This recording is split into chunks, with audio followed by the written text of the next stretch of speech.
My name is Trinika Taylor, and I wanted to do an informational video today because what I'm finding as an insurance agent is there are a lot of people out there that are not educated about different types of insurance.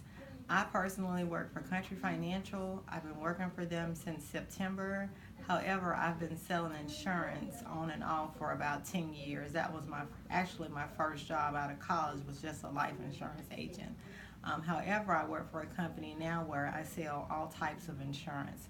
I sell life insurance, home insurance, renter's insurance, commercial insurance, um, farmers, business, any type of insurance that you can think of, we sell it. So I'm going to start. I'm just going to give like a few little informational tips on each one, just so you all can have some education and have some questions answered. And guess what? You didn't even have to pay for it. How about that? Well, anyway, I'm going to start with auto insurance. What I would like to tell a lot of people about auto insurance is please stay covered. What a lot of people don't realize is that if you have gaps in your coverage and you call a company and they see that you haven't had continuous coverage, then you actually may not be eligible for insurance with that company, or you may get a higher premium. A lot of companies, most companies like to see that you have at least 6 months continuous coverage. It just shows that you're stable, that you're not going to jump from company to company. It signifies a lot about your behavior. Also, credit score. You will be shocked, but a lot of companies factor that in too, because that's another thing that shows that you are stable. If you have good credit, it means that you pay your bills on time, which means that you're going to pay us on time, and that you're going to keep us. So those are some factors that a lot of people I know don't realize. Also, different types of vehicles. If you're going to have sportier vehicles, then of course they are going to pose more of a risk. So that means that you're probably going to end up having a higher premium. So those are just a few little tips that I'm going to touch on really quickly with auto insurance. Let's see, with renter's insurance, a lot of more apartments are requesting that their clients get renter's insurance because I don't know if you know it or not, but if you're renting from an association or if you're renting from a landlord and you don't have any renter's insurance, then if something happens to your personal property, then you have to pay for these damages. You're just out of luck. Their insurance doesn't cover your personal property. So make sure that you get your own personal property covered if you are a renter. I also would like to touch on commercial insurance. A lot of us have businesses, but we don't have commercial insurance. And it may be small businesses, but even with small businesses, what you want to make sure of is that you have your workers covered, because if something should happen on that property and those workers aren't covered, then they're going to look towards you to take care of their personal injuries. Um, you want to make sure that you have yourself covered as well, your business and your commercial establishment. Because if someone comes in and robs the business or damages the business, then if you don't have any kind of insurance, then you're out of luck there too. And you put all your time and energy into establishing this business, you want to make sure that you have your business covered. Okay, and then I also want to touch on home insurance.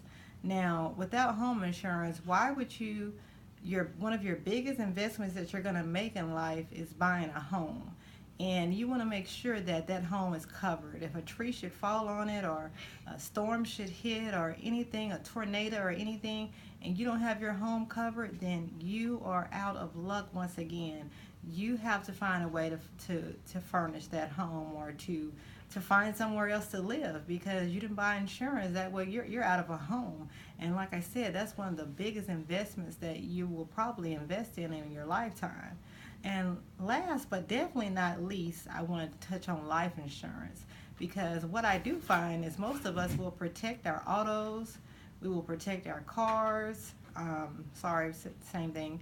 We will protect our homes, we will protect our personal property, but we will not protect our own life.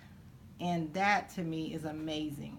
how many customers, our clients I approach that don't have life insurance. And some of it is just because we're not educated on it. Life insurance is not just for burial anymore. Life insurance is for a lot more than that. Life insurance is for the people that you leave behind.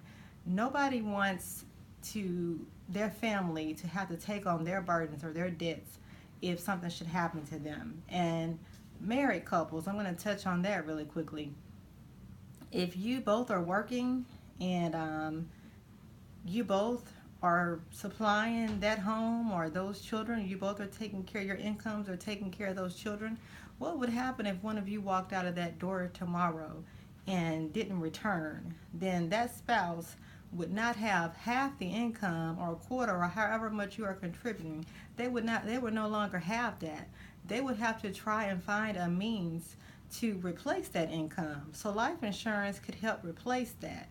Your kids, if something should happen and you want them to still go to college, then you get life insurance. That life insurance can make sure that they are still able to go to college. And also back to the home.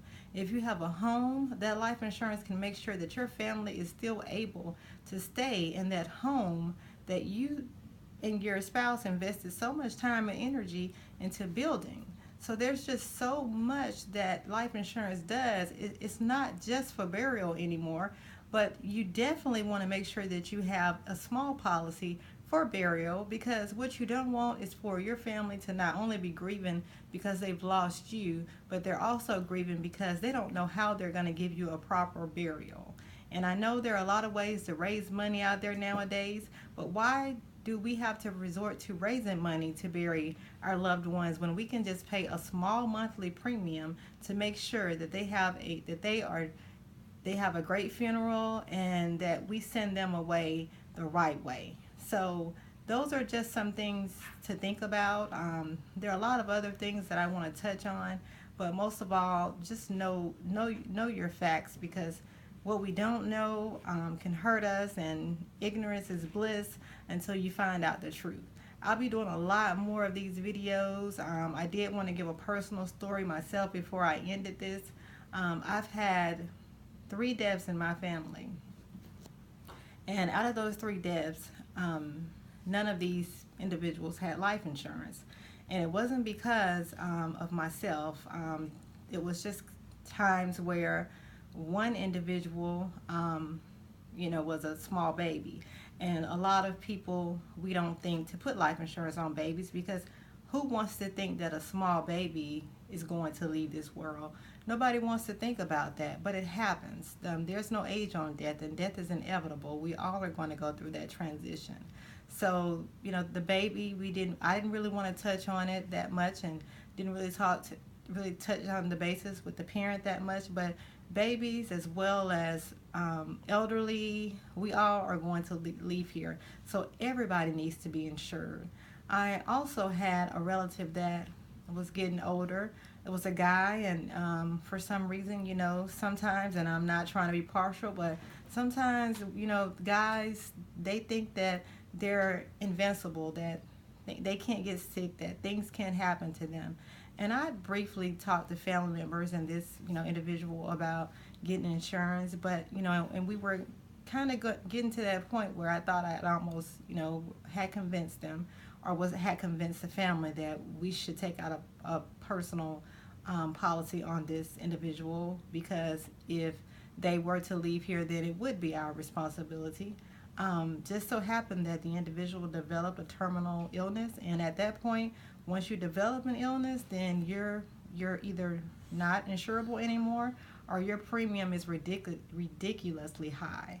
Then also had an elderly family member, and the elderly back in the day, they didn't really think about life insurance. I mean, that's not something they were educated about. So we just saved money for years to make sure that she had a proper burial. But now we are educated, and we do know that there's so much more that life insurance can be. So let's try and think more on these things. I mean, we can go out there and we can, shop all day, or we're not going to let our nails go undone, or we're not going to let our hair go undone. but we're going to put off on that life insurance policy. I have people that I talk to that'll tell me, well, let's just think about it tomorrow.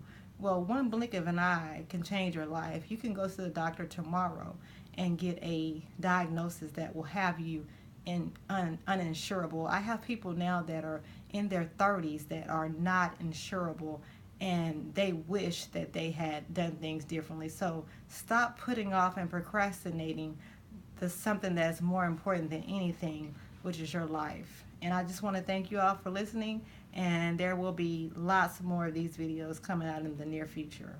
Thank you.